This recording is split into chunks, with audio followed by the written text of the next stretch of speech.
नाज़रीन अस्सलाम वालेकुम। नाज़रीन, पाकिस्तान की सियासत में क्या पक रहा है, क्या कुछ कहा जा रहा है, किस किस्म की चहमगोइयाँ हो रही हैं, किस किस्म की थ्योराइजिंग की जा रही है, उसका अंदाज़ा मैं आपको छोटे से टुकड़े से सुनाता हूँ। जो कल मोहसिन बेग साहब, जो ऑनलाइन मीडिया के हेड हैं, वो हमारे साथ प्रोग्राम में थे मेरे साथ, और उन्होंने क्या थेरी जो है पाकिस्तान में सियासी तब्दीली के हवाले से प्रेजेंट की, वो सबसे पहले मैं आपको सुनाता हूँ, फिर मैं आगे चलता हूँ। आपको लग रहा है कि यहाँ पर एक अदम एहतमाद की तहरीक आ जाएगी? बिल्कुल इस हफ्ते में बिल्कुल आएगी। इस हफ्ते नहीं आएगी तो अगले हफ्ते आ जाएगी। कुछ इंपॉर्टेंट मुलाकातें, कुछ दौरे होने बाकी हैं, वो हो जाएंगे 20 तारीख तक। रशिया जा रहे हैं ना 23-24 को पुतिन से मिलने के लिए, उसके बाद आएगी फिर अदम तहरीक? हो सकता है उससे पहले आ जाए। हो सकता है उससे पहले आ जाए। आर्मी चीफ भी अमेरिका जा रहे हैं, उनकी वापसी तक भी कुछ चीजें रुकेंगी। अच्छा, आर्मी चीफ अमेरिका जा रहे हैं, प्राइम मिनिस्टर रशिया जा रहे हैं, आपका ख्याल है कोई ग्रेट गेम हो रही है यहाँ पे? ऑफ कोर्स, अब रीजन में बहुत इंपॉर्टेंट है आपका मुल्क, और इसमें बहुत स्टेक होल्डर्स हैं। जो अमेरिका का विजिट है वो बड़ा इंपॉर्टेंट है उनके प्रोस्पेक्ट से भी, पाकिस्तान के और पाकिस्तान पॉलिटिकल हालात के ऊपर भी। नाज़रीन, ज़ाहिर है कि ये प्रोग्राम जब चला और ये टुकड़ा चला तो उसके हवाले बाद हमने हुकूमती जो सर्कल हैं उससे बहुत ज़्यादा इसको वेरीफाई करने की कोशिश की कि क्या कोई ऐसी ग्रेट गेम हो रही है, कोई ऐसी तब्दीली आते हुए नज़र आ रही है। लेकिन इस्लामाबाद में कम से कम हुकूमती ज़राए जो हैं वो बहुत ही मुतमईन हैं, बहुत पुरएहतमाद हैं कि इस किस्म की कोई चीज़ होते नज़र नहीं आ रही। तमाम अपोजिशन की जमातें जो हैं वो बज़द हैं कि बहुत जल्दी एक अदम एहतमाद की तहरीक जो है वज़ीर आज़म के खिलाफ लाई जा सकती है। सबसे पहले मैं आपको बिलावल ज़रदारी भुट्टो साहब का इस हवाले से क्या कहना है वो सुनाता हूँ। हमारा मुतालबा यही है कि हमने खान साहब को हटाना है तो जमहूरी तरीके से हटाना है, अदम एतमाद ले आके। हमें एक पॉइंट एजेंडा पे तो आना पड़ेगा। हुकूमत वक्त के खिलाफ, जालिम वक्त के खिलाफ ऐलान जंग करे और अपना जमहूरी जिद्दोजहद करके अवाम के मसाइल हल करने की कोशिश करे। और नाज़रीन, आज ही के दिन में PMLN की रहनुमा जनाब मरियम औरंगज़ेब साहिबा भी इसी किस्म की बात करते नजर आई। तरीके अदम एतमाद है, बिल्कुल उसके ऊपर मुशावरत जारी है। और शहबाज शरीफ साहब को नवाज शरीफ साहब ने जो टास्क दिया है, पार्टी ने जो टास्क दिया है, जो गवर्नमेंट के अपने एलाइज इस वक्त पाकिस्तान की आवाम के खौफ में मुब्तला हैं क्योंकि वो अपने हलकों में नहीं जा सकते, वो हमारे साथ राब्तों में हैं और इंशाल्लाह बहुत जल्द पाकिस्तान की आवाम जो है वो खुशखबरी सुनेगी और इसलिए घर जाएगा इंशाल्लाह। नाज़रीन, PDM की जमातें PPP PMLN तो खैर ये कहती चली आ रही हैं गुज़िश्ता 3 साल से, कई महीनों से इसी किस्म की बातें कर रही हैं। लेकिन अब बलूचिस्तान अवामी पार्टी जो कि हुक्मरान जमात तहरीक इंसाफ की एलाइड जमात है बलूचिस्तान में, उसने भी आज अपने मुतालबात जो हैं असम्बली में पेश कर दिए। सबसे पहले सेनेटर उमर अहमद ज़ई साहब क्या फरमाते हैं वो सुन लें। 3.5 साल में हमें फेडरल में कोई नुमाइंदगी नहीं दी है, आपने हमें तसल्लियाँ दी है। अभी हम तसल्ली से काम नहीं चलेगा, अगर कोई एक्शन होगा तो ठीक है। इस वक्त 70 बोर्ड हैं जी, उसमें हमारी कोई नुमाइंदगी नहीं है। कच्ची कैलान का काम अभी तक कंप्लीट नहीं हुआ है, कोई उसकी तरफ तवज्जो नहीं दे रहे हैं। अभी जी इस तरीके से हम आगे नहीं चल सकते। अगर वो हमें सीरियस लेंगे, हमारे को नुमाइंदगी देंगे कैबिनेट में तो हम उनके साथ हैं, नहीं तो हम किसी भी सेशन अटेंड करने की हमें कोई जरूरत नहीं है, हम वॉकआउट करते हैं जी। अच्छा, अब नाज़रीन, ये सेनेटर अहमद ज़ई साहब यहाँ से जब वॉकआउट करके चले गए, उसके बाद आज़म सवाती साहब उन्हें बना के वापस ले आए। जब वो वापस आए तो फिर सेनेटर मंजूर काकड़ साहब, जिनका बलूचिस्तान अवामी पार्टी से ताल्लुक़ है, उन्होंने अपने मज़ीद गम व गुस्से का तहरीक पाकिस्तान तहरीक इंसाफ की हुकूमत के खिलाफ कुछ इस तरह से किया। हम मिनिस्ट्री के लिए यहाँ नहीं आए हैं मोहसिन साहब, आप सुन ले, हम बलूचिस्तान की हकूक़ की बात करने आए हैं। अगर आपका ये रवैया रहा तो इंशाल्लाह फिर आपको जवाब भी मिल जाएगा। जनाब चेयरमैन साहब, इंतहाई अफसोस की बात है, हम आपके एहतियाती हैं, 3.5 साल से बैठे हुए हैं, आपके ये अल्फाज इंतहाई अफसोस की बात है। चेयरमैन साहब, जनाब चेयरमैन, हम ट्रेजरी बेंचेस में हैं, हम ट्रेजरी बेंचेस में रहेंगे, लेकिन बलूचिस्तान के हकूक़ के हवाले से हम किसी के साथ फिर नहीं हैं। प्रोफेसर साहब, एक दफ़ा फिर दोबारा सुनाएं मोहसिन बेग साहब ने कल क्या कहा था। आपको लग रहा है कि यहाँ पर एक अदम एहतमाद की तहरीक आ जाएगी? बिल्कुल इस हफ्ते में बिल्कुल आएगी। इस हफ्ते नहीं आएगी तो अगले हफ्ते आ जाएगी। कुछ इंपॉर्टेंट मुलाकातें, कुछ दौरे होने बाकी हैं, वो हो जाएंगे 20 तारीख तक। रशिया जा रहे हैं ना 23-24 को पुतिन से मिलने के लिए, उसके बाद आएगी फिर अदम तहरीक? हो सकता है उससे पहले आ जाए। हो सकता है उससे पहले आ जाए। आर्मी चीफ भी अमेरिका जा रहे हैं, उनकी वापसी तक भी कुछ चीजें रुकेंगी। अच्छा, आर्मी चीफ अमेरिका जा रहे हैं, प्राइम मिनिस्टर रशिया जा रहे हैं, आपका ख्याल है कोई ग्रेट गेम हो रही है यहाँ पे? ऑफ कोर्स, अब रीजन में बहुत इंपॉर्टेंट है आपका मुल्क, और इसमें बहुत स्टेक होल्डर्स हैं। जो अमेरिका का विजिट है वो बड़ा इंपॉर्टेंट है उनके प्रोस्पेक्ट से भी, पाकिस्तान के और पाकिस्तान पॉलिटिकल हालात के ऊपर भी। यानी वो नाज़रीन कहीं ना कहीं तो कोई खिचड़ी जो है वो पक रही है। और बात है कि हुक्मरान जमात इससे इतफाक़ नहीं करती, वो बड़े मुतमईन है कि कुछ भी नहीं होने लगा। मुझे आज की इस डिस्कशन में मुझे ज्वाइन कर रहे हैं जनाब तहरीक इंसाफ से सदाकत अली अब्बासी साहब, जो मेरे साथ होंगे एक वीडियो लिंक के जरिए। स्टूडियोज़ में मेरे साथ डॉक्टर अफनानुल्लाह खान सेनेटर हैं, PMLN के स्टूडियोज़ मेरे साथ हैं, और फ़रूख सलीम इकनॉमिक एक्सपर्ट हैं। पॉलिटिकल इकॉनमी के हवाले से हम उनसे समझना चाहेंगे कि क्या इशूज़ हैं। सदाकत अली अब्बासी साहब, क्या वजह है? मैं अभी कोई गवर्नमेंट की ब्रीफिंग अटेंड कर रहा था बड़े हाई लेवल में, वहाँ बहुत मिनिस्टर्स थे, SAPM से और बहुत से लोग थे। मैंने सबसे पूछा, किसी को भी किसी किस्म की परेशानी नज़र नहीं आई। लेकिन आप मीडिया पे देखते हैं, आप अपोजिशन के बयान सुनते हैं, तो ऐसा लगता है कि अगले चंद दिनों के अंदर ही हुकूमत का बिस्तर जो है वो गोल होने वाला। क्या वजह है कि आप लोगों को परेशानी नहीं? जी डॉक्टर साहब बहुत शुक्रिया। डॉक्टर साहब अगर अपोजिशन वाले ये भी ना करें बेचारे तो और क्या करें मुझे बताएं। 3.5 साल में बेचारे ख्वार होकर रह गए। उनके मुताबिक तो पहले साल ही वो एक लॉन्ग मार्च लेके आ गए थे मौलाना फजल रहमान वाला। उसके बाद उन्होंने कहा पहला बजट, दूसरा बजट, ये कानून, वो कानून, आर या पार, 13 दिसंबर, 31 दिसंबर, ये सारा करने के बाद अब वो बिल्कुल ये नहीं, उनके पास अपने वर्कर्स को रिटेन रखने के लिए और अपने इलेक्शन का माहौल है उसमें जाने के लिए उनके पास बेचने को कुछ भी नहीं रहा। एक मईशत के मसाइल थे, जो मईशत की ग्रोथ नीचे गई हुई थी, कोरोना के मामला थे, तो उनको एक उम्मीद थी कि शायद मईशत की बर्बादी पे या तबाही पे हम कोई एक रास्ता बनाएंगे। पहले इनका ख्याल था कि शायद कोविड पे बनाएंगे, तो कोविड से भी बहुत अच्छा निकल आए। फिर मईशत इनका आखिरी इनका चारा था। लेकिन मईशत में जिस तरह आप इतनी ज्यादा ग्रोथ आ गई, अगले 10 साल के लिए 5% ग्रोथ आ गई। ब्लूमबर्ग, IMF, वर्ल्ड बैंक सब तारीफें कर रहे हैं पाकिस्तान की स्टेबल मईशत की। रिजर्व बढ़ गए हैं, एक्सपोर्ट बढ़ रही है, रेवेन्यूज आपके टैक्स रेवेन्यूज बढ़ रहे हैं, आपकी रेमिटेंसेस बढ़ रही हैं, आपकी जो मेन क्रॉप्स हैं, आपकी जो मेन क्रॉप्स हैं उनकी बम्पर आउटपुट हो रही है। ये नहीं आप लार्ज स्केल मैन्युफैक्चरिंग बड़ी पीक पे जा रही है। घर जो बनना शुरू हो रहे थे वो भी बनना शुरू हो गए। प्रोजेक्ट्स, यानी आज मैं पंजाब की एक ब्रीफिंग ले रहा था, वज़ीर आला पंजाब की, तो तारीख का सबसे बड़ा जो एनुअल डेवलपमेंट प्लान है वो पंजाब, लेकिन सदाकत इन प्लेस है। जी मुझे बता दें, अगर ये बेचारे ये भी ना करें तो और क्या करें? फिर तो ये बड़ा सही टाइम है ना। अगर इकोनॉमी वाकई ठीक हो रही है, अगर आप सही कह रहे हैं, फिर तो बड़ा अच्छा टाइम है ऑपोजिशन के लिए हुकूमत लेने के लिए। नहीं, मेरा मतलब ये कि इनको हुकूमत मिलेगी कैसे? पहली बात तो ये है, मैं तो ये कह रहा हूं वो डेस्परेट हो रहे हैं कि ये हमारे हाथ से अगला इलेक्शन निकल रहा है, लिहाजा ये आपको पता है जरदारी साहब ने आज से तकरीबन 2 महीने पहले नवाज शरीफ साहब के बारे में क्या कहा? बिलावल ने तो कहा ये चोर खानदान है। ये नहीं, मैं पुरानी बात नहीं कर रहा, कोई 1 साल पुरानी नहीं, एक इलेक्शन पुरानी नहीं, मैं तो बात कर रहा हूं 1-2 महीने पुरानी। चोर खानदान है। अगर वो बिलावल इनके घर जाके खाना खाने पहुंच गए 2 महीने, नवंबर 30 नवंबर 2020 को उन्होंने 2021 को उन्होंने बात की थी।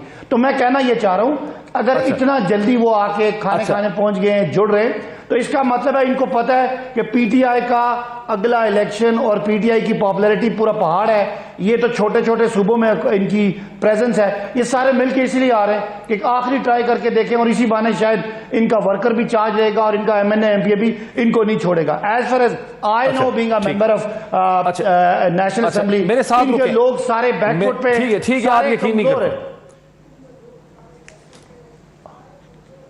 अब वो आपके बारे में कहते हैं, बहरहाल मेरे साथ हैं डॉक्टर अफरान। ये मरियम औरंगजेब साहिबा ने एक बड़ी मीनिंगफुल स्टेटमेंट कही। उन्होंने कहा पहले नवाज शरीफ साहब जो थे अदम एहतमाद की तहरीक के लिए रजामंद नहीं थे, लेकिन अब उन्होंने रजामंदी का इजहार कर दिया जब उनको समझाया गया। कल कोई बड़े बाखबर शख्स जो थे मुझे ये कह रहे थे कि नवाज शरीफ साहब जो हैं वो ये चाहते हैं, वो ये मैसेज दे रहे हैं कि PMLQ या MQM अगर ये अलग हो जाए तो बजाय इसके कि अपोजिशन को अपने नंबर शो करने पड़े, फिर प्राइम मिनिस्टर को अपने नंबर शो करने पड़ेंगे, और यूं प्राइम मिनिस्टर अपने नंबर पूरे नहीं कर सकेंगे अगर MQM या PMLQ प्रेस कॉन्फ्रेंस करके कहें कि हम हुकूमत से अलग हो रहे हैं। क्या इस तरह का कोई प्लान है? देखिए, जो एक्चुअल प्लान है वो तो मतलब इट्स इन द मेकिंग, क्योंकि अगर आप अपना होमवर्क पूरा का पूरा कर रहे होते हैं।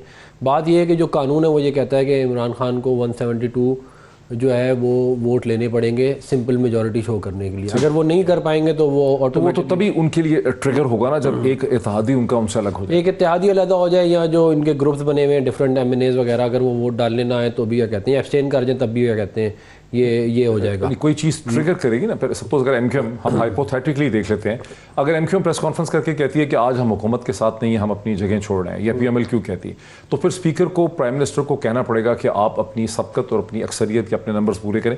उसी सूरत में प्राइम मिनिस्टर जाएगा ना, या आप लोग नो कॉन्फिडेंस का वोट लेकर आएंगे? या हम बेसिकली एक पिटीशन भी दे सकते हैं ना कि हमारे इतने सारे एमएनएज हैं, हम कहते हैं कि वज़ीर आज़म नो कॉन्फिडेंस। क्या आप लोग करना चाह रहे हैं? पिटीशन देना चाह रहे हैं या वेट कर रहे हैं कि एमक्यूएम अलग हो जाए? नहीं, देखें, एमक्यूएम ने तो ऑलरेडी स्टेट बैंक के बिल में इनको वोट नहीं दिया, सेनेट में जो हुआ है, ठीक है ना, वो एक नो कॉन्फिडेंस ही हो गया इनके ऊपर।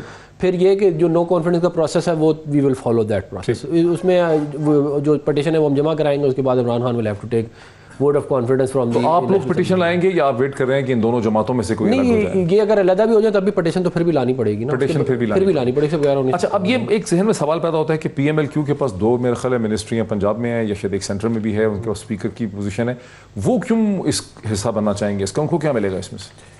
देखिए, बात यह है कि जो पॉलिटिकल लगेज है एक इनकॉम्पिटेंट गवर्नमेंट का, एक इनकॉम्पिटेंट और करप्ट गवर्नमेंट का, वो बहुत ज़्यादा है। आप ट्रांसपेरेंसी इंटरनेशनल की रैंकिंग चेक करें, हमने 136 वो तो ठीक है, लेकिन करेंगे क्या? उनको मिलेगा क्या? उनको यही मिलेगा ना कि उन्होंने जब इलेक्शन लड़ने के लिए जाना है तो उन्हें आ जाके आवाम पूछेगी कि आटे के तो आपकी तवक्को है कि इस नो कॉन्फिडेंस मूव के फौरन बाद इलेक्शन हो जाएंगे? ये हमारी मियां मोहम्मद नवाज शरीफ साहब ये चाहते हैं कि ये जो भी नो कॉन्फिडेंस मोशन है उसके बाद एक फ्री एंड फेयर इलेक्शन हो, उसके बाद एक फ्री, उसके बाद जो हुकूमत बनाए वो बनाए। आप इस चक्कर में नहीं है कि आप लोग अपना एक कैंडिडेट लाएंगे और उसके लिए वोट लेंगे? नहीं, हमारा स्टैंड ये है कि ये लोग जाएं, जो नई गवर्नमेंट आए वो 3 महीने में इलेक्शन करा दें, एक इंटरम गवर्नमेंट आए, एक इंटरम सेटअप आए और वो इलेक्शन करवा दे, इलेक्शन करा दे। इलेक्शन यानी कि वो अनाउंस कर दे और फिर वो आके। अच्छा, अब आ गया पॉलिटिकल इकोनॉमी का सवाल मेरे साथ। जैसे कि नाज़िम, मैंने आपको पहले कहा कि पाकिस्तान के नोटेड पॉलिटिकल कमेंटेटर जनाब डॉक्टर फ़ारूक सलीम साहब मेरे साथ हैं। डॉक्टर फ़ारूक सलीम साहब, इस मौके पे अगर हुकूमत चली भी जाए, इमरान खान की हुकूमत चली जाए, एक इंटरम सेटअप आ जाए, इलेक्शन हो जाए, तो पाकिस्तान की मईशत के कोई मसाइल सियासी तब्दीली से उसका हल निकल पाएगा? जी डॉक्टर साहब, असल सवाल यही है जो अभी आपने उठाया। देखिए, बुनियादी नुकता है कि सियासत और मईशत का अगर सियासी अदम इस्तेहकाम रहता है किसी मुल्क में, तो आप समझिए कि उसकी मईशत जो है वो सीधी सिमत में नहीं चल पाती। और आप देख रहे हैं कि हमारे यहाँ इस वक्त जो सियासत है उसमें कितना इस्तेहकाम है और कितना अदम इस्तेहकाम है। एक प्रॉब्लम ये है कि जो 22 करोड़ पाकिस्तानियों के प्रॉब्लम्स हैं उसको कोई एड्रेस नहीं कर रहा, ना तो अपोजिशन और ना हुकूमत वक्त। यहाँ पे जिसको हम वो कहते हैं इकोनॉमिक्स में जीरो सम गेम, इन पाकिस्तानियों के लिए इस सारे खेल में क्या है? देखिए, अपोजिशन ने कोई मुतबादिल हिकमत अमली, माशी हिकमत अमली हमारे सामने नहीं रखी है। इस वक्त तकरीबन 90 से 95% पाकिस्तानी जब उनको सर्वे किया जाता है तो वो कहते हैं कि उनकी सबसे बड़ी प्रॉब्लम जो है वो महंगाई है, और जो हुकूमत की अपनी सबसे बड़ी प्रॉब्लम है वो है कि उनका डॉलर के हवाले से ख़जाना खाली है। एक्सपोर्ट्स जो हैं वो 31 अरब से नहीं बढ़ रही और इम्पोर्ट्स जो हैं वो 70-75 पे चली जाती हैं। तो ये 2 बड़े प्रॉब्लम्स हैं, और इन 2 बड़े प्रॉब्लम्स का हल ना तो हुकूमत खुद बता पा रही है या हुकूमत काबिलियत से बाहर है, और ना ही जो अपोजिशन पार्टीज हैं वो इन 2 प्रॉब्लम्स बता रहे हैं।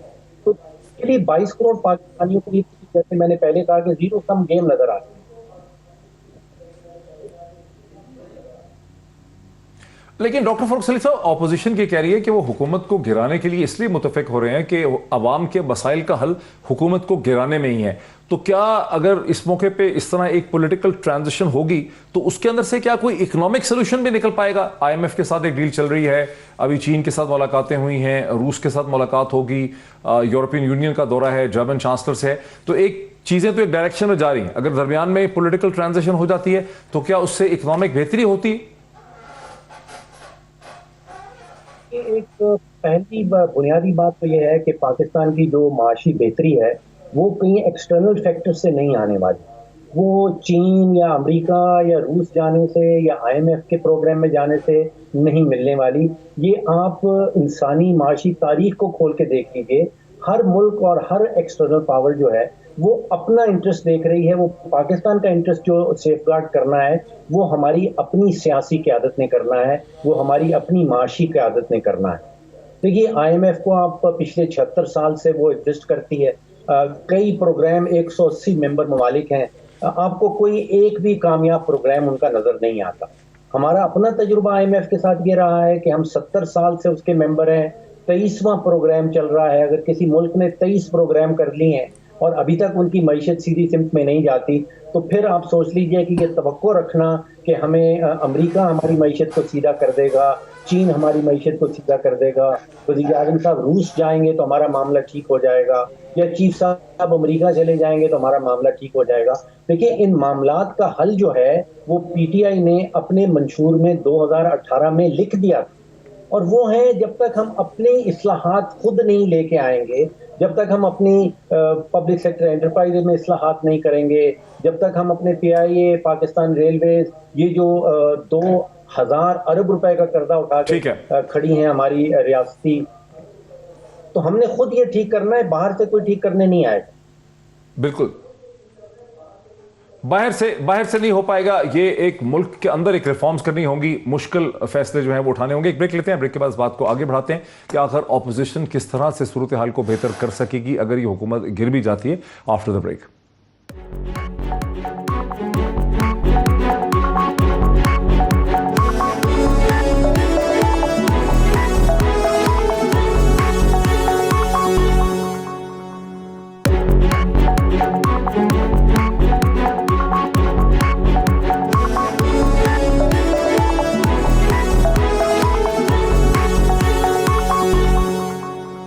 नाज़रीन, वेलकम बैक। मेरा सवाल कुछ थोड़ा सा ठीक नहीं रहा डॉक्टर फ़ारूक सलीम साहब से ब्रेक से पहले। बहरहाल डॉक्टर फ़ारूक सलीम साहब का फ़ारूक सलीम साहब, मैं क्विकली दोबारा उसको टच अपॉन करना चाहता हूँ।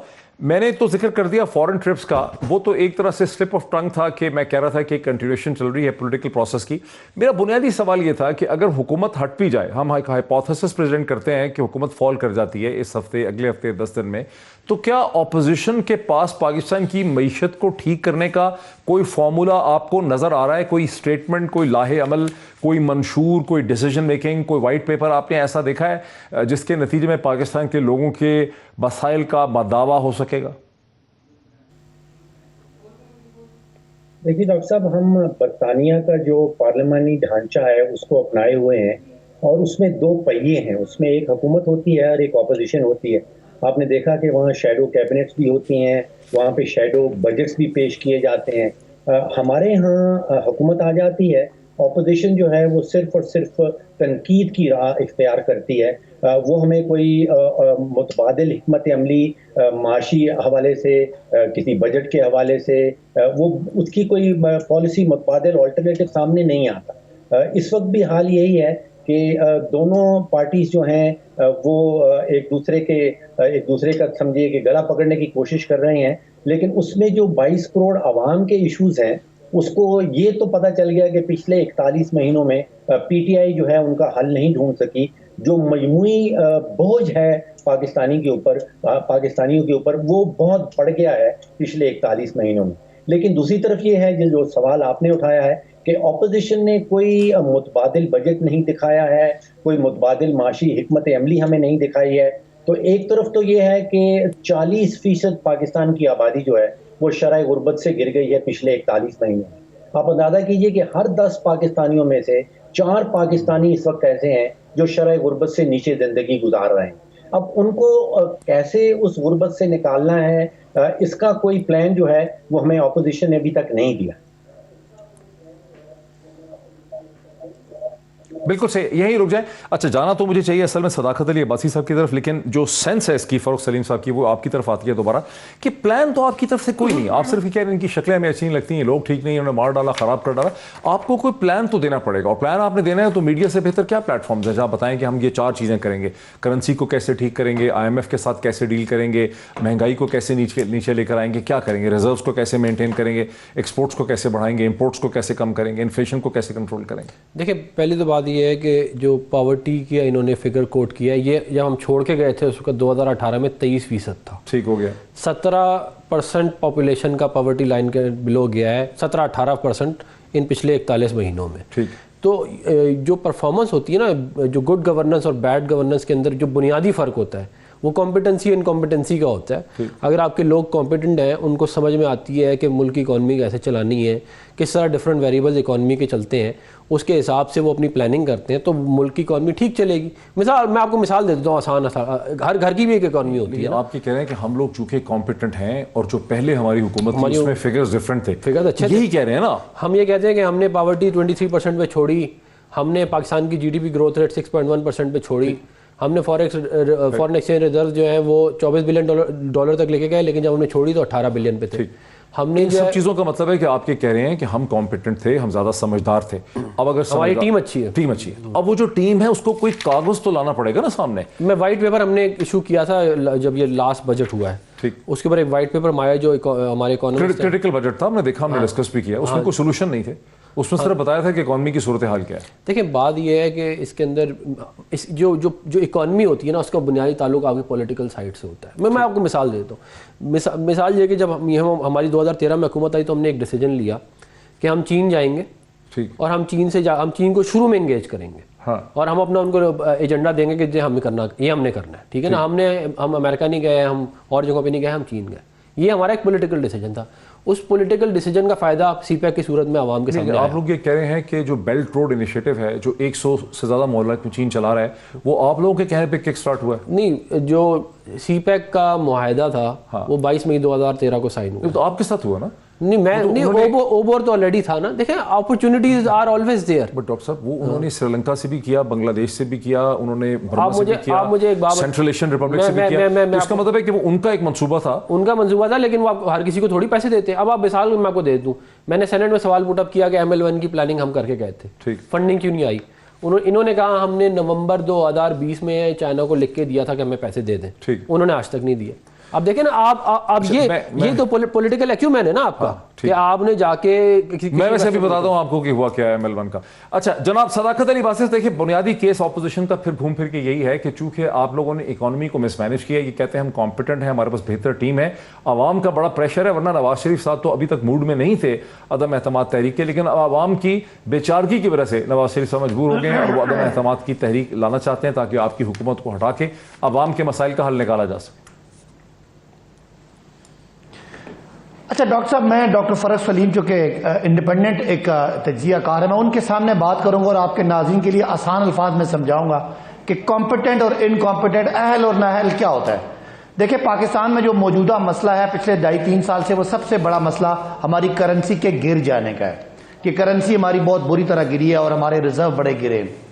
डॉक्टर फरज सलीम साहब अपनी बारी पर मेरी बातों को गलत हुआ तो चैलेंज कर दें कि पाकिस्तान की पूरी तारीख में 72 सालों में सबसे बुरा, अगर पाकिस्तान ने डॉलर कमाने का कोई मौका ज़ाया किया या बर्बाद किया, वो था 2013 से 2018 के दरमियान, जहां तारीख में पहली दफा एक्सपोर्ट बढ़ने की बजाय गिरी, जहां पाकिस्तान की अपनी जो खुद मुख्तारी थी, मुआशी इकोनॉमिक जो उसकी ऑटोनॉमी थी, वो कुर्बान हो गई, वो हाथों से निकल गई कि हम इतना बड़ा इंपोर्ट करना शुरू हो गया और एक्सपोर्ट हम पीपल्स पार्टी ने जो हासिल किया था उसको भी हमने गिरा दिया।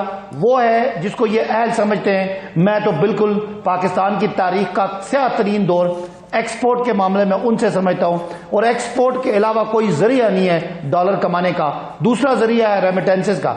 ये दोनों अगर देखें तो पिछले 2.5 साल में इस हुकूमत ने बुरे हालात के बावजूद, कोरोना के बावजूद बड़ी रिमार्केबल परफॉर्मेंस दी है। नंबर 2, मैं बिल्कुल आपके टीवी चैनल पे लाइव चैलेंज कर रहा हूं इनको कि ये जो पॉवर्टी की फिगर्स हैं वो गलत हैं। पाकिस्तान में जितने भी पॉवर्टी के मेजर हैं, पॉवर्टी पहले से गिरी है और पूरी दुनिया जो है वो पाकिस्तान के जो, भाई दरमियान में ना बोलो यार, अपनी बारी पे बोलना, पाकिस्तान में जितने इंटरनेशनल पॉवर्टी के फिगर्स ठीक नहीं, पाकिस्तान की मईशत को अब स्टेबल कह रहे हैं और पाकिस्तान अगले 10 सालों में 5% की ग्रोथ करेगा।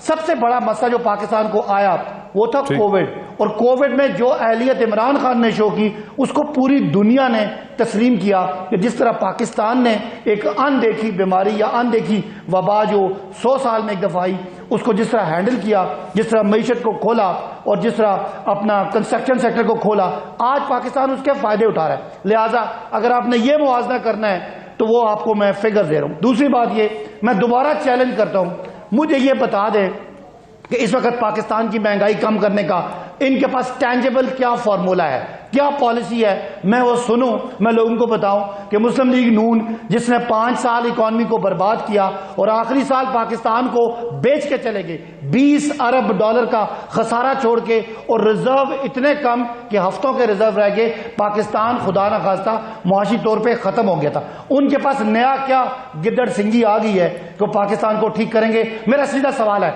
आज हुकूमत खत्म होती है, नून लीग वो कौन कौन से स्टेप लेगी कि मईशत ठीक होगी, मुझे बता दें। बाकी ये कह देना कि सी पैक जो है उन्होंने नवाज शरीफ को देख के दिया था और इमरान खान को देख के वो पीछे हट गए।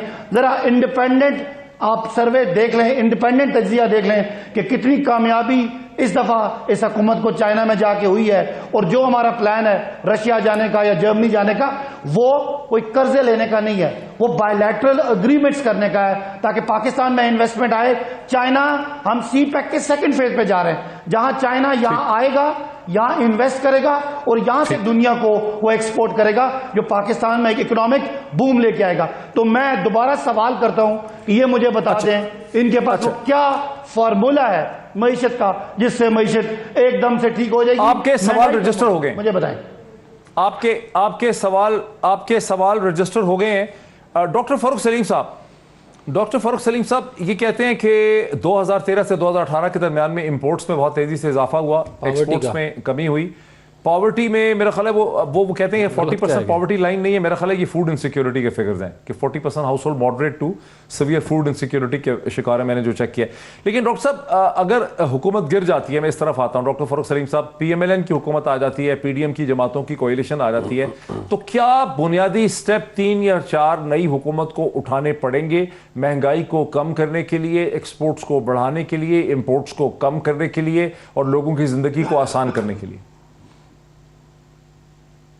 डॉक्टर साहब 40% जो पॉवर्टी की फिगर है वो IMF की फिगर है, जो आप फूड इनसिक्योरिटी का हवाला दे रहे हैं वो यूनिसेफ की फिगर है। अच्छा। और वो 38% की फिगर है।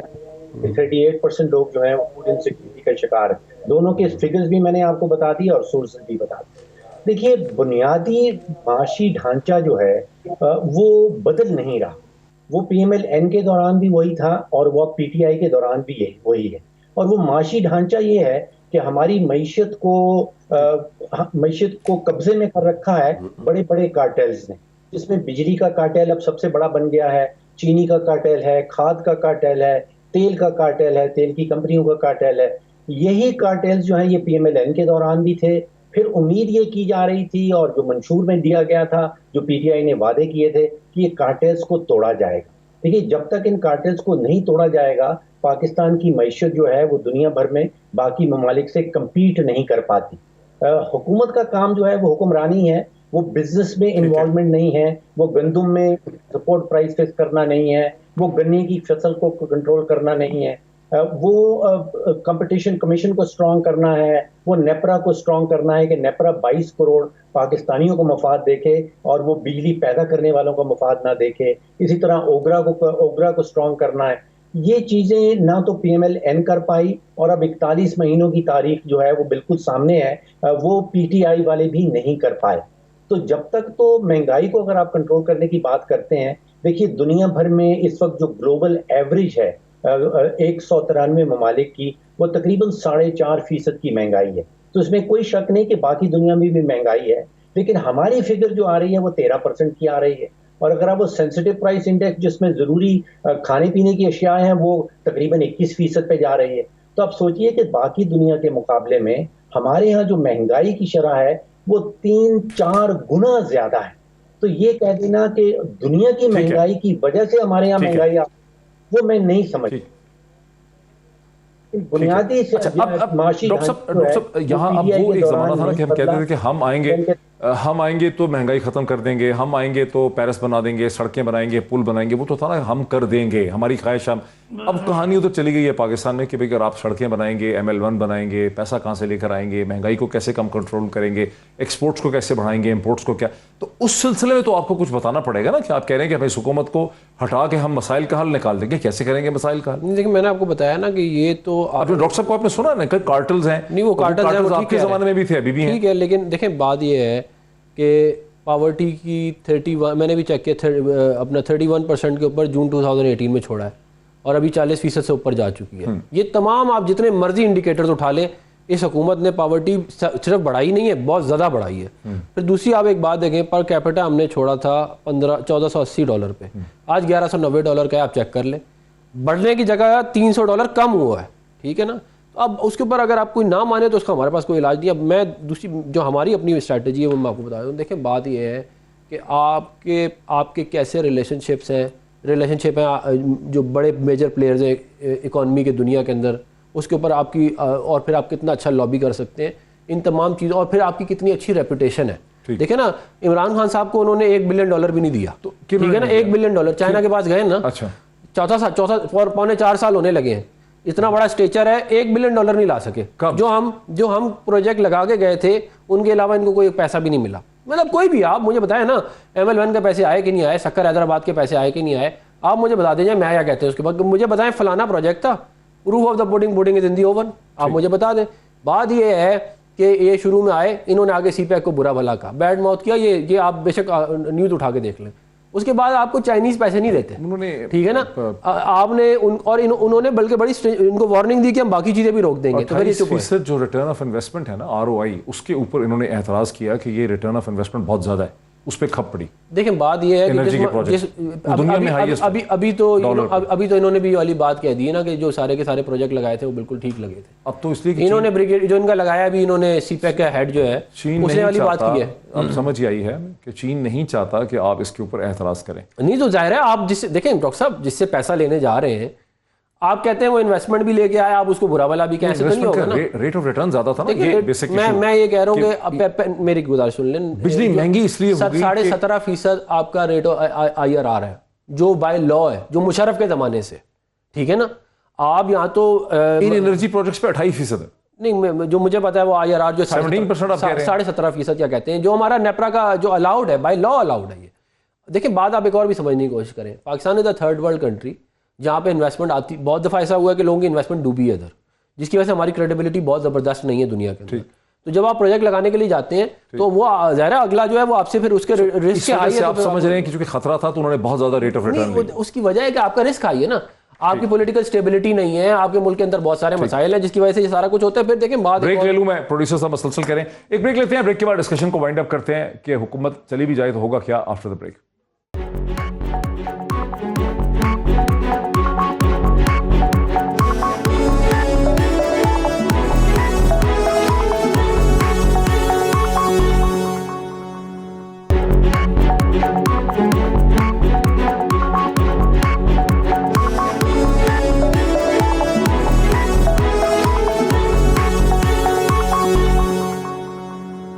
नाज़रीन, वेलकम बैक। सीधा चलता हूँ सदाकत अली अब्बासी साहब की तरफ। सदाकत अली अब्बासी, सियासत पे, पॉलिटिकल इकॉनमी पे, मईशत पे तो बहुत डिस्कशन हो गई है, अब सियासी पहलू की तरफ आ जाते हैं। आपके इत्तेहादियों के साथ मसलसल अपोजिशन की जमातों की मुलाकातें गुज़िश्ता 7-8 दिन में होती रहीं। PMLQ के साथ MQM की मुलाकात हो गई, PMLQ के साथ पीपल्स पार्टी की मुलाकात हो गई, आसिफ अली जरदारी साहब की, शहबाज शरीफ साहब की मुलाकात हो गई। अब खबर आ रही है कि शहबाज शरीफ साहब की मुलाकात होगी जनाब परवेज़ इलाही साहब के साथ। ये जो सारी मुलाकातें हैं और आज जो आउटबर्स्ट था बलूचिस्तान अवामी पार्टी के मेंबरान का पार्लियामेंट के अंदर, ये सब चीज़ों से देख के आपको लगता है कि कुछ होने लगा है और आपकी हुकूमत को कोई ख़तरा है? देखिए डॉक्टर साहब, मैं एक सियासी एक कारकुन होने की हैसियत से, सियासी वर्कर होने की हैसियत से मैं समझता हूँ कि ये अगले इलेक्शन की प्लानिंग है एक, और दूसरा शहबाज साहब का जो मनी लॉन्ड्रिंग वाला केस है, ये वो मकसूद चपरासी वाला, उस केस में उनको फर्द जुर्म उनकी आयद हो रही है 18 तारीख को, जिससे उन पर बहुत दबाव पड़ जाएगा और वो अगले इलेक्शन से पहले हमें ये इसका पूरा अंदाजा है कि उनको सजा हो जानी है, बिकॉज वो बड़ा ओपन एंड शट केस है। उस पर कोई ऐसी कोई चीज़ नहीं है कि उनका एक मुलाजिम जो 15 या 20 हज़ार रुपये का मुलाजिम था, उसके अकाउंट से 4.25 अरब रुपया पकड़ा गया और उसकी बैंकिंग ट्रांजैक्शन है। और अच्छा, ये मैं प्रोड्यूसर साहब को कहता हूँ, ये स्क्रीन पे दिखा देते हैं, ये जो आप कह रहे हैं ये चौधरी फवाद हुसैन साहब के इंफॉर्मेशन मिनिस्टर के ट्वीट्स हैं सुबह 9:30 बजे फरवरी 11 तारीख को, जिसमें पहला ट्वीट है कि कौम को मुबारक हो, एक तवील तहकीकात के बाद बिलाखिर 18 फरवरी को शहबाज शरीफ, हमजा शहबाज और दीगर मुलजमान के खिलाफ मनी लॉन्ड्रिंग केस में फर्द जुर्म आयद होगी और बाकायदा ट्रायल शुरू होगा। इन तहकीकात में 14,000 बैंकिंग ट्रांजैक्शंस को खंगाला गया है। हैरत अंगेज़ तफसीलात सामने आ रही हैं। फिर दूसरा भी है कि मकसूद शहबाज शरीफ की मिल में चपरासी था।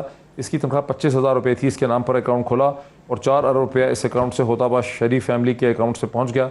इस तरह के और दर्जनों दिलचस्प और अजीबो गरीब फ्रॉड शहबाज शरीफ मुकदमे का हिस्सा है। मुकदमे को बराह रास्त दिखाने की इजाज़त दी जाए। फिर ये भी है कि असेंबली में एक और भी है, फ़ारूक हबीब साहब का ट्वीट है, वो ये कह रहे हैं कि खुली, मैं आपकी तरफ ही आ रहा हूँ, ये कह रहे हैं सदाकत अली बासी साहब कि दर हकीकत चूंकि ये ट्रायल गुज़श्ता चंद दिनों से मैं ये कह रहा हूं, ये चाह रहा हूं कि वो प्रेशर में है, जो सारा दबाव बिल्डअप हो रहा है ये इसलिए हो रहा है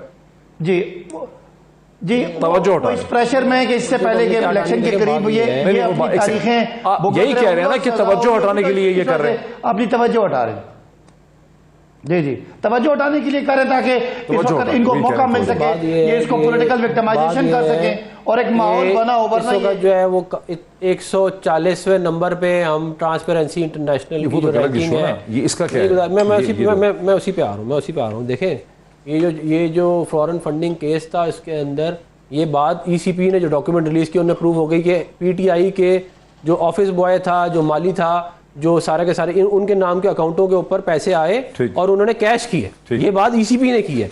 बात ये आप कह रहे हैं कि ये भी करते रहे हैं तो इससे फर्क नहीं पड़ता? नहीं, मैं ये नहीं कह रहा, मैं ये कह रहा हूँ कि ये पॉलिटिकल विक्टिमाइजेशन है। ये from day one political victimisation चल रही है। आप मुझे बताएं, नेशनल क्राइम एजेंसी हम चलाते हैं, उसने 4 मुल्कों में, बरतानिया की 4 मुल्कों में तफ्तीश करके कहा कि शहबाज शरीफ साहब ने कोई करप्शन नहीं की। अभी तो फिर ये कह रहे हैं कि वहां पे सुलेमान शहबाज के खिलाफ कुछ नहीं कराया। लेकिन मैं ये वही है ना कि अपना बिल्ली के ख्वाब में चीचड़े, ये चाहते हैं कि हमारे खिलाफ कुछ मिल जाए, लेकिन इनको मिलता कुछ नहीं है। ये कह रहे हैं और ये टीवी मीडिया ट्रायल के हद तक ये कह सकते हैं फलाना चपरासी, अपने चपरासी जाके पकड़े जो 140 नंबर के ऊपर ले गए पाकिस्तान को करप्शन। ये आप कह रहे हैं कि ये मकसूद चपरासी की जो फर्द जुर्म आयद हो रही है शहबाज शरीफ साहब पे, ये रेलेवेंट नहीं है, ये पॉलिटिकल परसिक्यूशन है। अच्छा, ये झूठ है।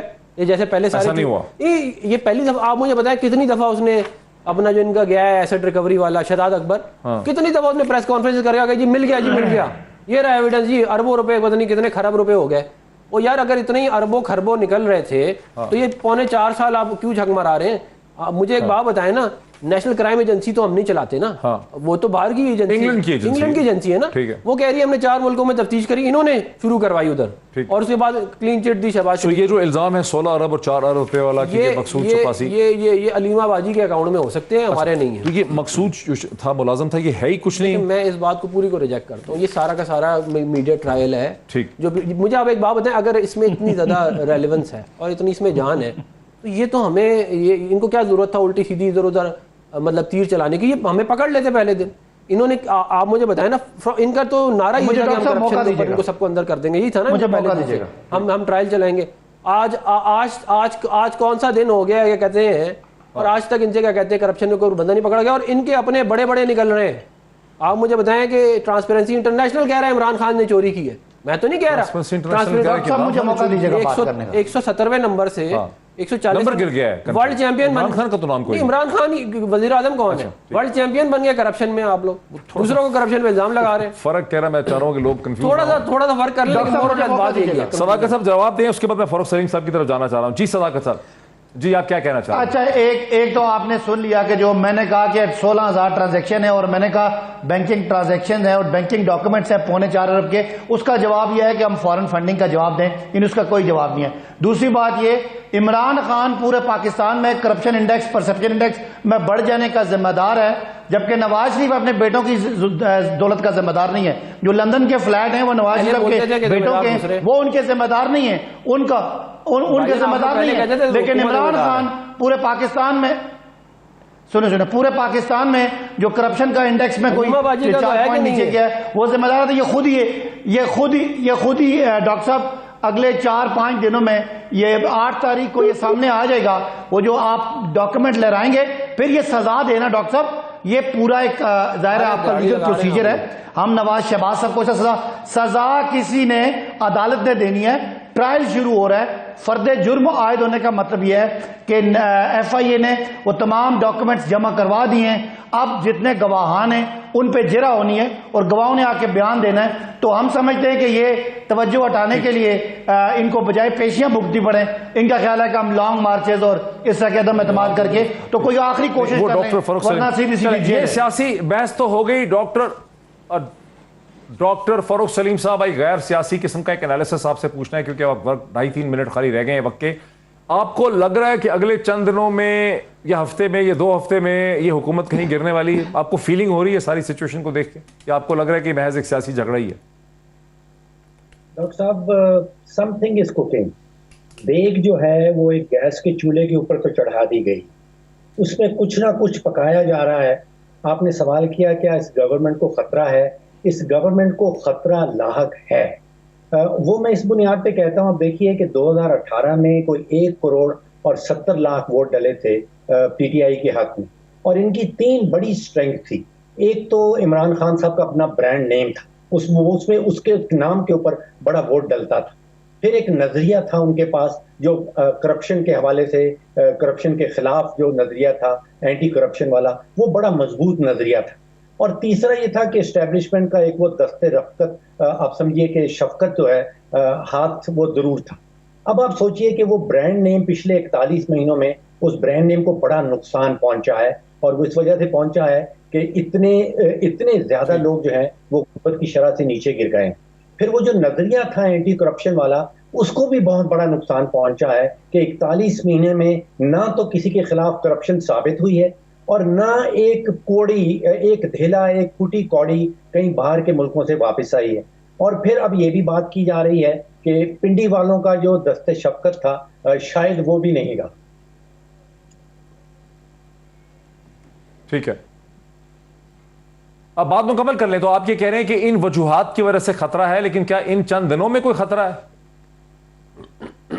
ये मुश्किल है, क्योंकि उसकी वजह यह है कि जो मैंने कहा कि जो देग गैस के चूल्हे पे है, उसका जो कंट्रोल का नॉब है वो मैं समझ रहा हूँ कि ऑपोजिशन पार्टीज के पास नहीं है, वो कंट्रोल टावर के पास, वो कंट्रोल टावर के पास है। खासी दिलचस्प उन्होंने बात कर दी। वही बात खत्म हुई जो कल मोहसिन बेग साहब ने हमारे प्रोग्राम में की थी कि कुछ ना कुछ कहीं पक रहा है। गालिबन वो बटन जो है वो ऑपोजिशन के पास नहीं है, और ऑपोजिशन खुद उस बटन के ऊपर डांस कर रही है। ऑपोजिशन खुद देख रही है कि शायद कोई फैसला उनके हक में कर दे, और ऑपोजिशन को भी नहीं पता कि इसका नतीजा क्या निकलेगा, वो सिर्फ कोशिश कर रहे हैं।